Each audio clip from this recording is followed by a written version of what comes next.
ನಮಸ್ತೆ, ನಾನು ನಿಮ್ಮ ಜಿ.ವಿ. ನರೋತ್ತಮ ಶರ್ಮಾ. ನಿಮ್ಮ ಸಂಯುಕ್ತ ಕರ್ನಾಟಕ ಯೂಟ್ಯೂಬ್ ಚಾನಲ್ಗೆ ಸ್ವಾಗತ.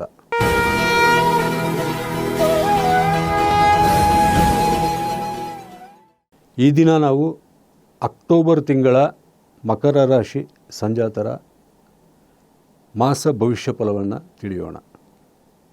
ನಿಮ್ಮ ರಾಶಿಯಿಂದಲೇ ಆರಂಭವಾಗುವ ಚಂದ್ರನ ಸಂಚಾರವು ಮತ್ತೆ 31ನೇ ತಾರೀಕು ನಿಮ್ಮ ರಾಶಿಯ ಉತ್ತರಾಷಾಢ ನಕ್ಷತ್ರದವರೆಗೂ ಚಂದ್ರನ ಶುಭ ಸಂಚಾರವಿರುತ್ತದೆ. ಚಂದ್ರನ ಸಂಚಾರ ಯಾವಾಗ ಸಿಂಹ ರಾಶಿಯಲ್ಲಿ ಇರುತ್ತದೋ ಆವಾಗ ನಿಮಗೆ ಚಂದ್ರಾಷ್ಟಮವಿರುತ್ತದೆ. ಆ ದಿನ ಮಾತ್ರ ನೀವು ಪ್ರಯಾಣದಲ್ಲಿ ಹಾಗೂ ವಾಹನ ಚಾಲನೆಯಲ್ಲಿ ವಿಶೇಷ ಎಚ್ಚರಿಕೆ ಜಾಗ್ರತೆ ವಹಿಸಬೇಕು. ಕಳೆದ 2-3 ತಿಂಗಳಿಗೆ ಹೋಲಿಸಿದಲ್ಲಿ ಅಕ್ಟೋಬರ್ ತಿಂಗಳು ನಿಮಗೆ ಎಲ್ಲ ರೀತಿಯಿಂದಲೂ ಒಳ್ಳೆಯದನ್ನೇ ಮಾಡಲಿದೆ.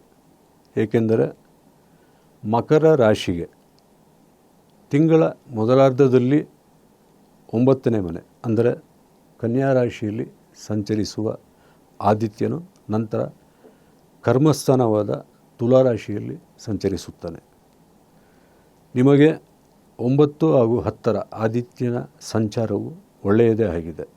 ಅಂತೆಯೇ ಗುರುವಿನ 6 ಮತ್ತು 7ನೇ ಮನೆ ಸಂಚಾರವೂ ಸಹಿತ ಎಲ್ಲ ರೀತಿಯ ಶುಭ ಫಲಗಳನ್ನೇ ನೀಡಲಿದೆ. ಇದು ಅತ್ಯಂತ ಪ್ರಮುಖವಾಗಿ ಉದ್ಯೋಗ, ವ್ಯಾಪಾರ ಹಾಗೂ ವೃತ್ತಿ ವಿಚಾರಗಳಲ್ಲಿ ನಿಮಗೆ ಒಂದು ಹೊಸ ಎತ್ತರ ಹಾಗೂ ವಿಸ್ತಾರಗಳನ್ನು ನೀಡುವಂತಹ ಶುಭ ತಿಂಗಳಾಗಿದೆ. 2ನೇ ಮನೆಯಲ್ಲಿ ರಾಹು ಹಾಗೂ ಅಷ್ಟಮದಲ್ಲಿ ಕೇತುವಿನ ಸಂಚಾರವೇನಿದೆ, ಇದು ಕೌಟುಂಬಿಕ ವಿಚಾರವಾಗಿ ಕೆಲವು ಸಣ್ಣ ಪುಟ್ಟ ಸಮಸ್ಯೆಗಳನ್ನು, ತಿಸ್ರ ತಾಪತ್ರಯಗಳನ್ನು ಉಂಟು ಮಾಡಬಹುದು. ಆದರೂ ಅದ್ಯಾವುದು ಬಹಳ ದೊಡ್ಡ ರೀತಿಯಲ್ಲಿ ನಿಮ್ಮನ್ನು ಬಾಧಿಸಲಾರದು. ಏಕೆಂದರೆ 6ನೇ ಮನೆ ಮತ್ತು 7ನೇ ಮನೆಯ ಶುಭ ಗುರುವಿನ ಸಂಚಾರವೇನಿದೆ, ಇದು ಎಲ್ಲ ರೀತಿಯ ಅನಿಷ್ಟಗಳನ್ನು ತೊಡೆದು ಹಾಕಿ ನಿಮಗೆ ಒಳ್ಳೆಯ ಶುಭ ಫಲಗಳನ್ನೇ ನೀಡಲಿದೆ.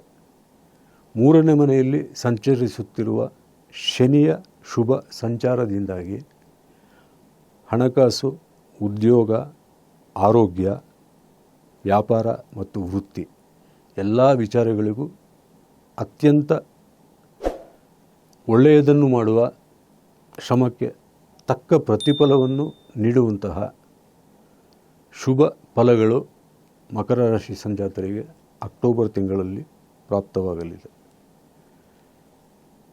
ಕೆಲವು ವೈಯಕ್ತಿಕ ವಿಚಾರಗಳಲ್ಲಿ ಅಶುಭ ದಶಾಭೂತಿ ಕಾಲದಲ್ಲಿರುವಂತಹ ಜಾತಕರಿಗೆ ಮಾತ್ರ ಅದು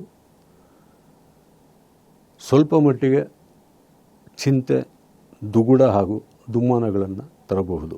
ಆದರೂ ಸಹಿತ ಕ್ರಮೇಣವಾಗಿ ಅವುಗಳು ಪರಿಹಾರವಾಗಿ ನಿಮಗೆ ನೀವು ಅಂದುಕೊಂಡಂತಹ ಎಲ್ಲ ರೀತಿಯ ಶುಭ ಕೆಲಸಗಳೂ ಸಹಿತ ಮಕರ ರಾಶಿ ಸಂಜಾತರಿಗೆ ಆಗಲಿದ್ದು,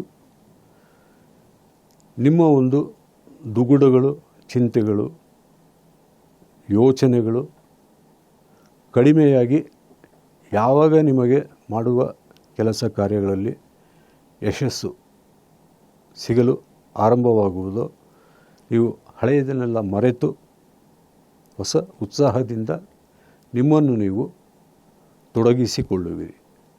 ಈ ರೀತಿಯಾದಂತಹ ಒಂದು ಬಹಳ ದೊಡ್ಡ ಟ್ರಾನ್ಸ್ಫಾರ್ಮೇಷನ್, ಬದಲಾವಣೆ ಏನಿದೆ, ಇದು ಗುರು ನಿಮ್ಮ 7ನೇ ಮನೆಯಲ್ಲಿ ಅಂದರೆ ಕರ್ಕಾಟಕ ರಾಶಿಯಲ್ಲಿ ಉಚ್ಚತ್ವ ಪಡೆದು ಸಂಚರಿಸುವುದರಿಂದ ಬಹಳ ಕಾಲದಿಂದ ಆಗದೇ ಇದ್ದಂತಹ ಕೆಲಸಗಳೂ ಸಹಿತ ಈ ತಿಂಗಳು ನಿಮಗೆ ಕೈಗೂಡಲಿದೆ. ಪ್ರಾಪ್ತ ವಯಸ್ಕರಿಗೆ ಕಂಕಣ ಬಲ ಪ್ರಾಪ್ತಿಯೂ ಉಂಟು. ವಿದ್ಯಾರ್ಥಿ ವರ್ಗಕ್ಕೂ ಸಹ ವಿಶೇಷ ಶುಭ ಫಲಗಳಿವೆ. ನಿಮ್ಮ ಯಾವುದೇ ರೀತಿಯಾದಂತಹ